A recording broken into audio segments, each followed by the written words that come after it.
ya sebetulnya hampir sama kayak ajaran Kristen, cuman yang di Kristen ini mengakui Tuhan itu Yesus. Nah, tapi ya sebetulnya sama, Tuhannya satu, yaitu Allah. Ya, gitu. Dan saya kok sepemahaman dengan agama Islam bahwa Tuhan itu cuma satu, bukan tiga seperti yang diajarkan di Kristen. Gitu. Tiga tapi satu. Nah itu bingung jadi. Asyhadu Allah ilaha illallah. Menurut Bapak gimana? Apakah Bapak waktu itu langsung merelakan atau sempat ada pertentangan dulu? Tidak, merelakan. Sejak awal merelakan? Sejak awal merelakan. Kenapa Bapak? Ya, saya kira memang agama Islam terbaik.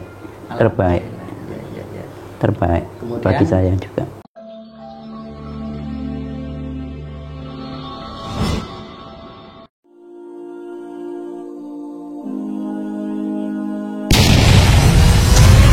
Lelang dakwah. Lukisan legendaris Hajar Aswad karya Meru Sandia, pelukis Indonesia yang diundang langsung oleh Raja Salman, dilelang dengan harga terbaik yang dananya 100% akan kami gunakan untuk pembebasan lahan gedung dakwah terpadu Mu'alaf Center Hagia Sophia, Sulawesi Utara sebagai sentra untuk pembinaan, pelayanan, advokasi, dan pendidikan ribuan para mu'alaf binaan Mu'alaf Center Nasional Hagia Sophia di Sulawesi Utara. Dana yang dibutuhkan untuk pembebasan tanah seluas 550 meter dan bangunan seharga 550 juta rupiah. Lukisan legendaris Hajar Aswad ini dilelang dengan harga 8.500.000 rupiah saja untuk muhsinin yang lebih dahulu menghubungi kami. Dan berdirilah benteng yang sederhana awal untuk mengabarkan kebenaran rahmatan lil alamin.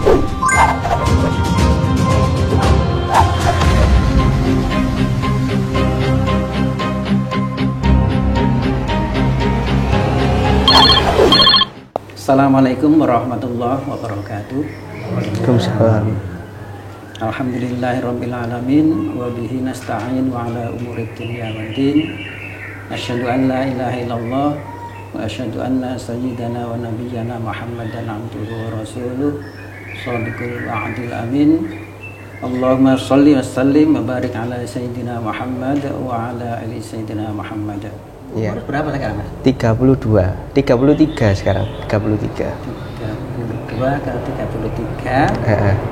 Terus mengenal Islam sudah berapa lama, Mas? Saya masih baru, Pak. Masih baru mengenal Islam, baru tahu, oh ya sebetulnya hampir sama kayak ajaran Kristen, cuman yang di Kristen ini mengakui Tuhan itu Yesus. Nah, tapi ya sebetulnya sama, Tuhannya satu, yaitu Allah. Ya, gitu. Dan saya kok sepemahaman dengan agama Islam bahwa Tuhan itu cuma satu, bukan tiga seperti yang diajarkan di Kristen. Gitu. Tiga tapi satu. Nah itu bingung jadi. Bukan yang Yehova itu, bukan? Bukan. Bukan ya. Kalau yang Yehova memang satu, tapi kalau Kristen biasanya kan menganggap Yesus itu ya bagian dari Allah gitu ya. Iya. Terus di mengenal Islam ini belum ya sekedarnya saja ya. Iya, sekedarnya saja. Terus nggak pernah buka-buka buku atau lihat di internet tentang Islam. Oh, masih belum. Jadi terus keinginan masuk Islam ini dari mana nih, Pak Ya. Mas Eriknya? Saya lihat kok lebih religi ya, maksudnya apa ya? Kalau doa bisa khusyuk lama gitu. Terus kok lebih adem. Ya saya ingin mengetahui lebih lanjut lagi, mendalam lagi mengenai Islam. Jadi nanti setelah syahadat ini nanti Mas Erik sudah punya pembimbing ke dalam agama Islam untuk belajar sholat, membaca Al-Quran, sudah ada belum? Masih belum. Masih belum ya.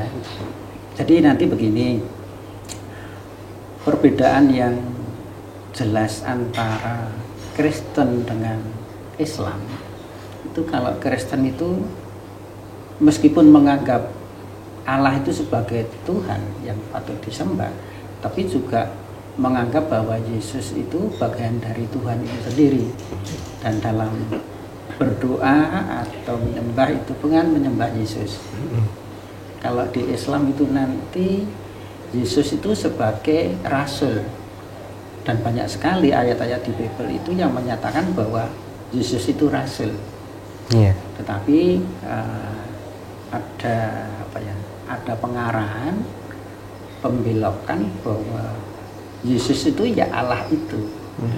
Padahal kalau dalam Islam nggak boleh.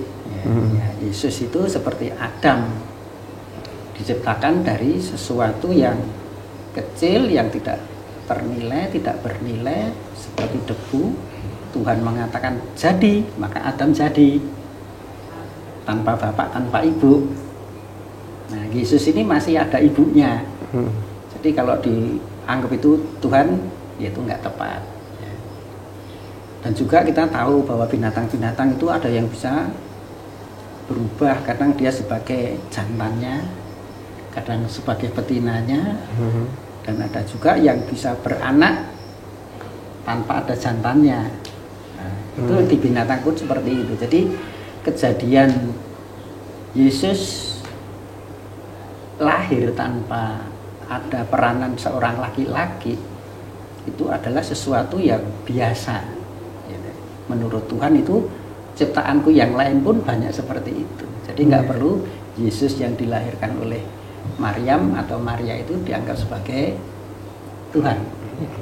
Jadi nanti Mas Erik akan menjadi saudara-saudara kami ya, yang sudah berikrar.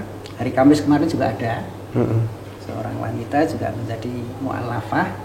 Saya ada di sini hari Kamis kemarin, dan bulan kemarin bulan Oktober itu juga ada 2 di sini dan 1 di masjid. Jadi orang mulai terbuka bahwa Yesus itu adalah rasul. Dia makhluk terkasih, sebagaimana Muhammad, sebagaimana Abraham atau Ibrahim, sebagaimana Musa, atau kalau di Bible Moses ya, misalnya. Itu memang ada manusia-manusia terkasih yang dia memang hebat, tapi semuanya kehebatan itu ilmunya dari Tuhan, dari Allah. Nah, dalam Islam itu ditempatkan sebagai manusia yang pada porsinya proporsional. Dia hebat, iya, tapi semua ilmunya dari Allah. Jadi bagaimanapun juga hebatnya dia, tidak boleh disembah. Gitu. Tetap dia sebagai makhluk terkasih.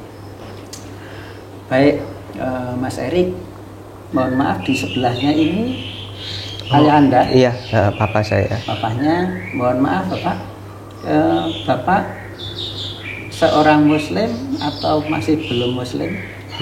Belum. Maaf, dengan Bapak siapa Pak? Pak Bambang Budiono. Pak Bambang Budiono. Sudah tahu kalau putranya mau masuk Islam Bapak? Sudah tahu. Sudah berapa lama? Ya baru ini. Melaporkan ke Bapak bahwa mau masuk Islam itu 1 bulanan. 1 bulanan. Ya. Gimana waktu itu Bapak waktu mendengarkan putranya kok mempunyai kehendak pindah dari agama yang dulu terus ke Islam? Menurut Bapak gimana? Apakah Bapak waktu itu langsung merelakan atau sempat ada pertentangan dulu? Tidak, merelakan. Sejak awal merelakan? Sejak awal merelakan. Kenapa Bapak? Ya, saya kira memang agama Islam terbaik. Terbaik Kemudian, bagi saya juga. Kemudian hari ini memang Bapak sengaja mengantarkan putranya, ya, Mas betul. Erik, untuk melakukan pensyahadatan dalam proses masuk Islam. Ya. Baik, terima kasih. Oke, Mas Erik, sekarang mau saya tanyakan saat-saat terakhir, apakah Mas Erik dalam hal pindah agama ini ada yang memaksa? Enggak ada. Nggak ada ya. Jadi semuanya atas keinginan sendiri, dan keluarganya sudah tahu, dan semuanya mengikhlaskan Mas Erik untuk masuk Islam. Iya. Baik. Bapak Ibu sekalian, alhamdulillah ini ada seorang lagi calon saudara kita yang menyatakan akan masuk ke dalam agama Islam. Mohon doa restunya, semoga nanti Mas Erik ini istiqomah menjalani syariat-syariat agama Islam dan menjadi saudara kita yang sesungguhnya di dunia ini maupun sampai di akhirat nanti. Allahumma amin. Bapak Ibu sekalian, kita akan mulai prosesi pensyahadatan saudara Erik dari Surabaya yang telah menyatakan diri tanpa ada paksaan, dan keluarganya juga mengikhlaskannya karena memang Islam ini adalah agama yang benar. Baik. Bismillahirrahmanirrahim. Mas Erik ditirukan ya. Iya. Asyhadu Allah ilaha illallah wa asyhadu anna Muhammadar Rasulullah. Aku bersaksi bahwa tidak ada Tuhan kecuali Allah. Dan aku bersaksi bahwa Nabi Muhammad adalah utusan Allah.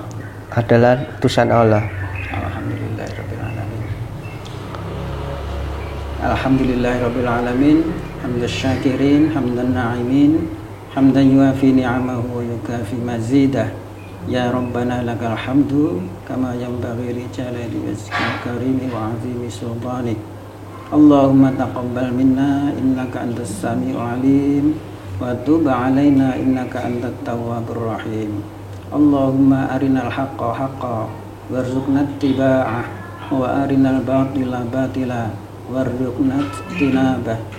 Rabbana atina min ladunka rahmah wa hayyi' lana min amrina rasyada waj'al ma'unatakal husna lana madada. Rabbana atina fid dunya hasanah wa fil akhirati hasanah wa qina adzabannar wa qina adzabannar wa qina adzabannar. Sallallahu ala sayyidina Muhammad wa ala alihi wa sahbihi wa sallam. Walhamdulillahi rabbil alamin.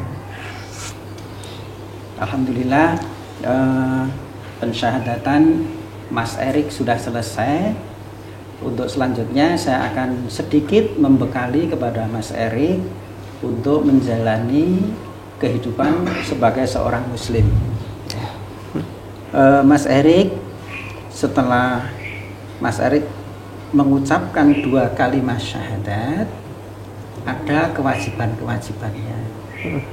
Dan ini sebagaimana seseorang yang dari warga negara lain masuk ke warga Indonesia, itu tentu ada kewajiban-kewajibannya. Dalam agama juga demikian. Semula Mas Erik beragama Kristen ya, kemudian masuk ke dalam Islam. Maka yang pertama, tidak boleh lagi menyebut Yesus sebagai Tuhan ya, tetapi Yesus adalah utusan Tuhan. Kemudian dalam Islam ini yang paling pokok itu adalah sholat. Nah, sholat itu disebutkan bahwa as-sholatu ibaduddin. As-sholatu, sholat itu imaduddin, adalah tiangnya agama atau tiangnya orang beragama. Jadi kalau seseorang sudah mengaku muslim, itu baru pada level yang kelas 1 gitu. Sudah Islam ya, terus gimana? Begitu Mas Erik tadi mengucapkan 2 kalimat syahadat, asyhadu alla ilaha illallah wa asyhadu anna muhammadar rasulullah, itu seluruh dosa-dosa mulai tadi sampai semuanya sudah dihapuskan oleh Allah dan nggak punya kesalahan. Sampai selesai syahadat tadi, seluruh dosa sudah dihapuskan ya. Kemudian kemudian saatnya Mas Erik melakukan perbuatan-perbuatan yang akan dihitung. Terus amal yang dulu apakah hilang? Insya Allah tidak hilang. Ya. Amal kebaikannya Mas Erik dulu tidak hilang, dicatat malaikat. Tetapi kesalahan-kesalahan sudah dihapus. Tinggal menambahkan amal-amal seterusnya. Nah, sholat itu adalah perwujudan seorang muslim. Ya. Artinya Islam atau muslim itu apa sih? Islam itu artinya berserah diri. Berserah diri kepada siapa? Kepada Sang Pencipta alam semesta. Ya. Nah, penyerahan yang paling tinggi itu dalam bentuk sujud. Wajahnya, dahinya diletakkan di tempat yang paling terendah. Dia sujud kepada Allah, kepada Sang Pencipta alam, sambil mengucapkan Maha suci Allah yang memelihara aku, Dia yang maha agung dan aku memujinya. Subhana Rabbiyal a'la wa bihamdi. Subhana maha suci Rabbi Tuhanku, Al-a'la yang maha agung, wa bihamdihi dan aku memujinya. Dalam situasi sujud, seseorang menyatakan kepasrahan. Itu di agama lain saya nggak tahu bagaimana, tetapi setahu saya apa yang diajarkan oleh malaikat Jibril, apa yang dijalani Kanjeng Nabi Muhammad waktu di Sidratul Muntaha menghadap kepada Allah Subhanahu wa Ta'ala itu sujud. Nah, itu menunjukkan apa yang dilakukan umat Islam saat ini, ya, ketika sujud menyembah kepada Allah itu ibadahnya sama dengan Rasul yang menerima firman itu, sama dengan Rasul yang menerima wahyu itu. Di seluruh dunia ketika seorang muslim sholat, dia sama melakukan apa yang dilakukan oleh Rasul yang menerima wahyu. Ya, ini keuntungan umat Islam itu ibadahnya tidak melalui siapa-siapa.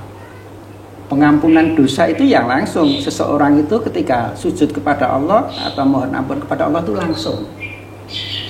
Kalau di agama yang dulu kan mungkin pimpinan gereja itu yang mengampuni. Ya. Kalau di Islam nggak ada, ya. Nggak ada kiai yang mengampuni, nggak ada. Jadi langsung semuanya sujud di rumah maupun di masjid, tundukkan kepala sampai ke tanah, sujud itu langsung seseorang itu berhubungan dengan Allah, dengan Tuhannya. Nggak ada perantaranya Muhammad, nggak ada perantaranya kiai, nggak ada perantaranya ustadz, nggak ada. Itu adalah urusan dia dengan langsung dengan Allah. Ini luar biasanya kita mendapatkan agama Islam itu seperti itu. Oke. Jadi sekali lagi, as-sholatu imaduddin. As-sholat itu, ya, sholat itu adalah tiangnya agama.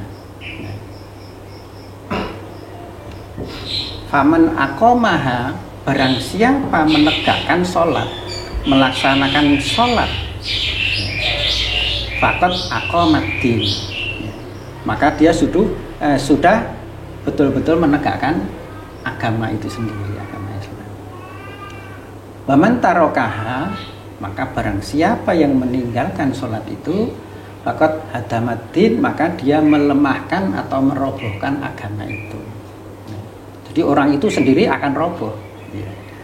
Nah, bagaimana sholat itu menghiasi kehidupan kita sehari-hari? Ya, jadi pagi hari umat Islam itu begitu bangun terus bersuci. Nah, bedanya kalau zaman di agama Kristen itu tahu di situ ada bagaimana Yesus membersihkan tangannya ketika dia mau masuk tempat ibadah, tapi sudah hilang, prosesinya sudah nggak ada yang mengabadikan. Nah, Nabi Muhammad diutus itu untuk mengabadikan cara bersuci yang benar dari Allah. Ya.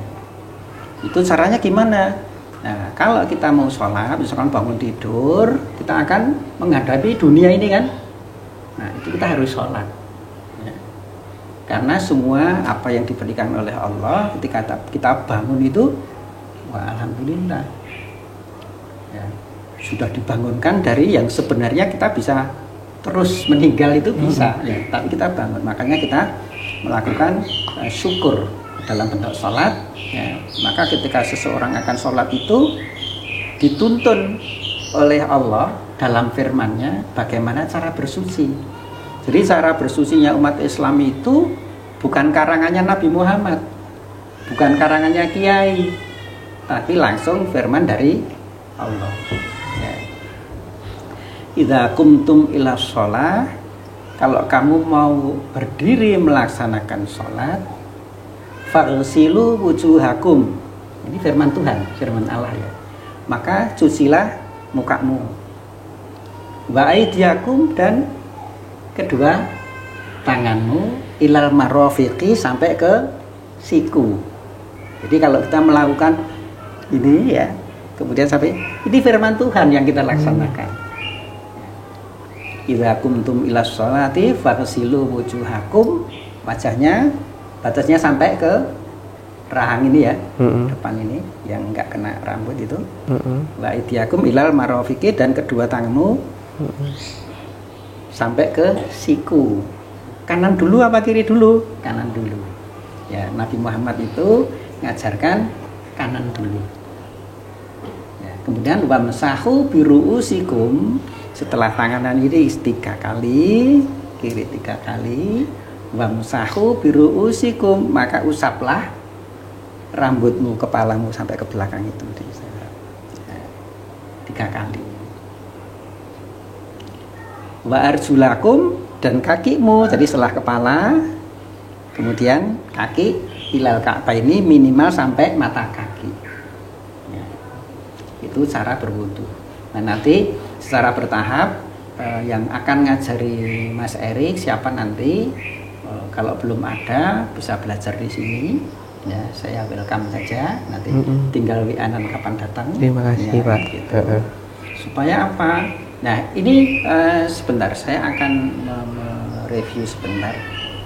Dalam kita tadi bersuci itu pertama kali tadi apa? Wudu. Wajah. Oh, Wudu itu wajah. bersuci wajah. Ini sambil ya Allah ya Tuhan, sucikanlah wajahku, kehormatanku. Ya. Orang itu kan mukanya yang dilihat. Pertama kali ketemu orang itu wajahnya kusem atau bersinar. Dia wajahnya kayak nipu atau enggak. Nah, itu kita sambil membasuh wajah gini supaya wajah ini bersinar. Maka ya Tuhan, jagalah kehormatanku, bersihkanlah wajahku, sucikanlah wajahku. Dan umat Islam itu kan ada yang sholat, ada yang enggak. Nah, orang-orang yang sholat tentu orangnya bersuci. Nah, besok di akhirat itu wajahnya bersinar. Kalau orang yang nggak pernah bersuci, nggak pernah sholat, wajahnya kusam, mungkin hitam. Tapi orang-orang yang sholat, yang menjaga tiang agama tadi, waktu di akhirat itu wajahnya bersinar. Tangannya yang untuk wudhu itu bersinar. Ya Allah, sucikanlah perbuatanku. Jangan sampai kita ini nangani orang, nyakitin orang, baik dengan tangan maupun dengan kaki. Nah, nanti lengkapnya kan ada berkumur. Berkumur itu juga menjaga lisan. Tapi yang pokok adalah wajah, tangan, Kaki, kepala, sama kaki.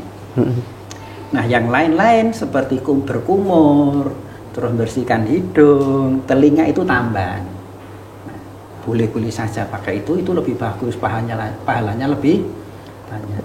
Nah, orang yang berwudu, bersuci sebagaimana bersucinya para rasul sesuai dengan firman Tuhan yang diajarkan di situ, yang diajarkan oleh rasul, itu di akhirat nanti bangun dari kuburan waktu menghadap Tuhan untuk pengadilan itu wajahnya sudah bersinar semua. Nah, ini sudah akan melompok nanti umatnya Nabi Muhammad SAW itu yang bersinar itu sini sudah. Karena yang pertama kali dihisab, ditimbang amalnya, dihitung amalnya, dihisab ya. Dihisab itu artinya difilter, dihitung, diperhitungkan ya. Awwalu ma yuhasabu bihil abdu yaumal qiyamah. Jadi hal pertama kali yang akan dihisab, yang akan dihitung, yang akan diperhitungkan seorang hamba, seorang manusia di hari kiamat besok itu sholatnya. Kalau sholatnya bagus, ini harapan semuanya bagus. Kalau nggak pernah sholat, harapannya nilainya semuanya jelek. Jadi awwalu ma yuhasabu bilang tuh yaumal qiyamah sholat. Jadi sebagai seorang mu'alaf ya, seorang Islam yang baru, yang sekarang ini bersih dari dosa-dosa yang sudah dilakukan dulu, Mas Erik mempunyai kesempatan segera belajar sholat ya, segera belajar sholat supaya nanti bisa mengejar kekurangan-kekurangan, karena sholat itu pahalanya besar sekali. Dulu kan nggak pernah sholat. Nah, sekarang nanti sudah mulai sholat, yang sregep sholatnya, hatinya yang ikhlas, ketika tunduk, rukuk, sujud, ya, itu pahalanya besar sekali. Dan beberapa waktu yang lalu saya sempat belajar dari Ustadz Kainama bahwa Yesus itu juga sholat. Jadi dalam Bible ya, Bible ini kan yang dipegang orang-orang Kristen di Indonesia, ini kan bahasanya bahasa Indonesia, bahasa yang jauh dari aslinya. Setahu saya dulu sebelum tahun 72, sebelum tahun 72 itu Bible tulisannya masih Bible karangan Yohanes, ya. Atau dalam bahasa Inggris according to ya. Tapi setelah tahun 72 itu dilangi menurut Matius, menurut Yohanes, menurut itu sekarang tulisannya dilangi jadi Injil Yohanes. Kalau dulu Injil karangan Yohanes. Kalau bahasa Inggris itu according to siapa. Nah, Yesus sendiri, Nabi Isa alaihissalam itu kan orang Israel sebenarnya, ya. Dia pakai bahasa Aram, ya. Katanya Ustadz Kainama itu kalau nggak salah. Nah, paling dekat bahasa Aram ini adalah bahasa Arab. Bahasa Arab itu dalam di situ disebutkan Yesus itu yusolli, sholat. Dalam bahasa Arab, Injil bahasa Arab itu dibuka kemarin waktu ngumpul-ngumpul di sini, dibuka itu, ini loh aslinya bahwa Yesus itu tidak kok pray. Kalau di sini kan pray, berdoa. Tapi sebenarnya pray itu kan bahasa Inggris. Tapi kalau dalam bahasa Arab itu ternyata bukan doa. Yad'u, bukan yad'u. Yad'u itu berdoa. Tapi yusolli. Oh, ternyata Yesus itu kalau Bible-nya itu bahasa Arab, yang itu sangat dekat dengan bahasa Aram. Itu bukan yad'u, berdoa kepada Tuhan, tapi yusolli, sholat ternyata. Ya, itu dibuka oleh Ustadz Kainama yang ahli bahasa Ibrani, bahasa Arabnya juga luar biasa kemarin. Nanti bisa dilihat di channelnya MCN Ayah Sofia itu, ketik aja Ustadz Kainama gitu. Nah, kemudian bahwa Yesus itu sholat, bukan berdoa. Nah, kalau kita lihat di bandara-bandara itu kan prayer room, ya kalau nggak salah ya. Prayer room itu tempat untuk berdoa. Nah, itu harusnya diubah jadi harusnya musola. Musola itu artinya tempat untuk sholat. Tapi kan kalau prayer room tempat untuk berdoa. Nah, umat Islam itu kalau mau berdoa cuman duduk di sini aja berdoa Rabbana atina fid dunya hasanah itu bisa. Tapi kalau sholat itu beda, sholat itu juga harus tempatnya khusus melakukan Tujuh. Nah, apa sebenarnya sholat definisinya? Jadi alhamdulillah banyak orang mulai menyadari bahwa Yesus adalah utusan. Ya, dia manusia biasa, bisa menghidupkan orang mati. Iya, Nabi Musa juga bisa menghidupkan orang mati. Bisa menyembuhkan orang buta. Iya, Nabi Yusuf juga bisa menyembuhkan orang buta dan sebagainya, banyak ya. Nah, semakin banyak orang yang masuk Islam, insya Allah nanti semakin banyak yang selamat dari siksaan ya. Karena memang nggak boleh menuhankan manusia, menyembah manusia itu nggak boleh ya. Jadi ini adalah satu langkah yang sudah benar yang dilakukan Mas Erik. Alhamdulillah kami ikut bangga, kami ikut senang, kami ikut berbahagia tambah saudara kita yang mendapatkan hidayah dari Allah Subhanahu wa Ta'ala. Mungkin ada satu dua yang mau ditanyakan dari Mas Erik atau keluarganya. Yang kalau saya bisa saya jawab, kalau tidak bisa nanti tanya ustadz-ustadz yang lain. Nanti kalau misalnya saya belajar itu apa bisa dimanapun, di masjid terdekat gitu? Bisa. Terdekat bisa ya? Bisa. Yang penting ada gurunya sehingga cara membacanya nanti juga benar. Urutan-urutan yang perlu diketahui itu bertahap, ya harus benar. Ada lagi selain tempat belajar itu, kalau Islam bebas ya, semua masjid di Indonesia ya, bahkan di luar negeri pun sama. Mungkin kalau yang dulu kan nggak boleh masuk ke sini, nggak boleh ke sana. Kalau sudah ke sana nggak boleh ke sana. Manapun kita berhenti, kita bisa sholat di situ. Dimanapun kita berhenti, kita bisa belajar pada ustadz-ustadz atau yang ada di situ. Oke, demikian pecinta Mu'alaf Center Nasional Hagia Sophia. Saat ini kita sudah selesai prosesi pensyahadatan saudara baru kita, saudara Erik, dan sudah terjawab beberapa pertanyaan tadi mungkin ya. Semoga ini menjadi saudara kita untuk seterusnya dan menjadi amal kebaikan kita bersama. Cukup sekian. Wallahu muwaffiq ila aqwamit thoriq. Wassalamualaikum warahmatullahi wabarakatuh. Waalaikumsalam. Baik, setelah syahadat selesai ini nanti ternyata Mas Erik tertarik untuk langsung belajar Al-Fatihah ya.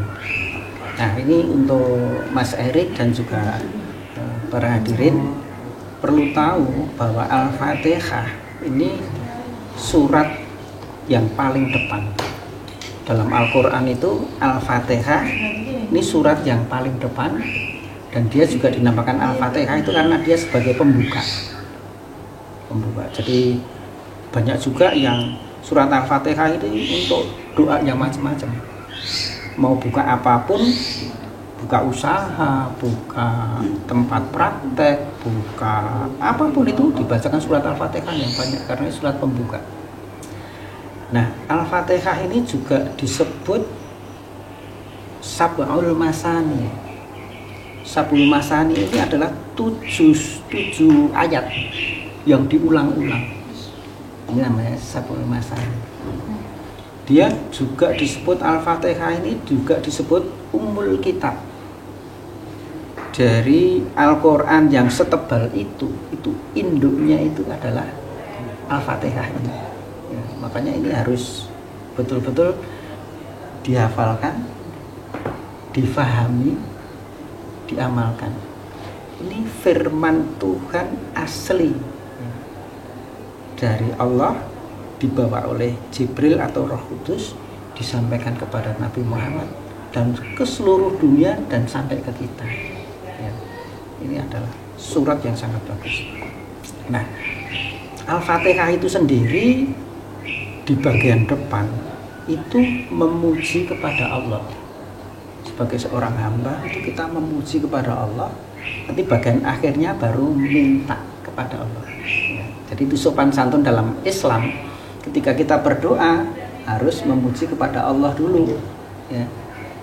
Setelah memuji cukup, baru meminta, ya Allah aku minta ini, minta ini. Itu sopan santun dalam Islam, berdoa pun diatur. Nah, baik, kita mulai. Al-Fatihah itu dimulai dengan ayat pertama, Bismillahirrahmanirrahim. Sudah sering dengar tak? Bismillahirrahmanirrahim. Nah, ini kalau Mas Erik belajar agama Islam, belajar membaca Al-Quran, double atau panjang itu harus diikuti. Kalau double, ya harus dibaca double. Misalkan begini, Alhamdulillahi, itu kan ada L yang double, ada A yang panjang. Nggak boleh pendek semua, harus ikuti. Ya. Misalnya, Alhamdulillah, itu pendek. Alhamdulillahi, ada L double, ada A panjang. Bismillahi, itu ya juga harus seperti ini.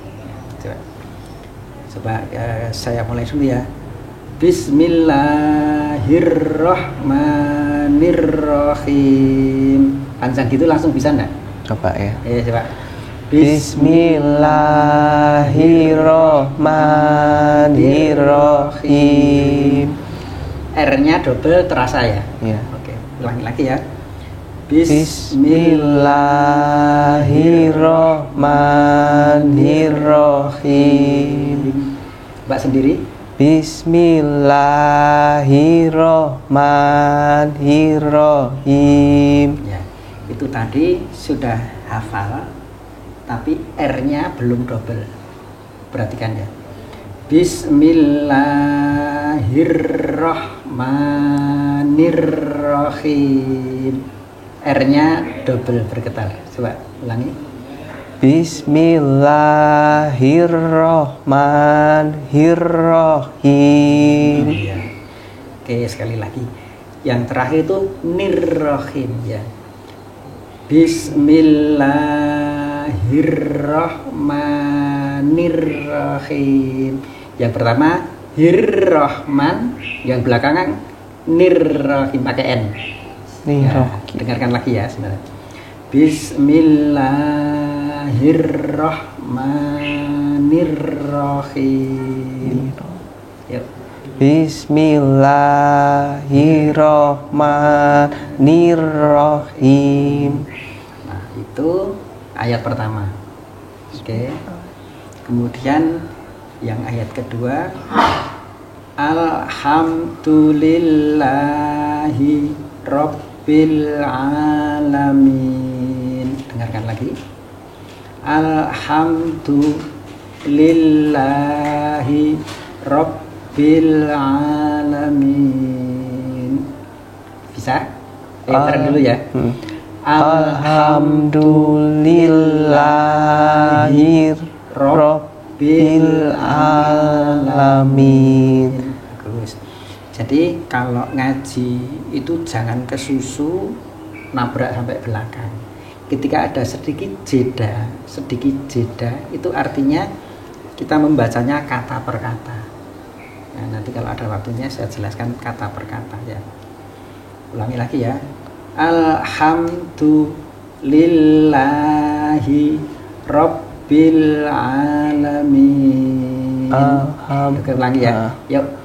Alhamdulillahi Rabbil alamin. Coba sendiri.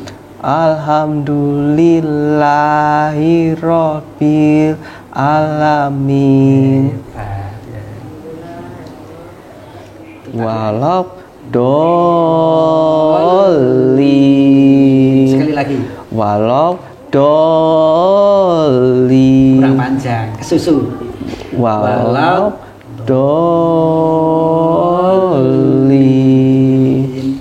Amin. Amin. Saya pikir sudah cukup ya. Nanti dilatih dengan ustadz yang di sana. Saya pikir nggak lama lah ya.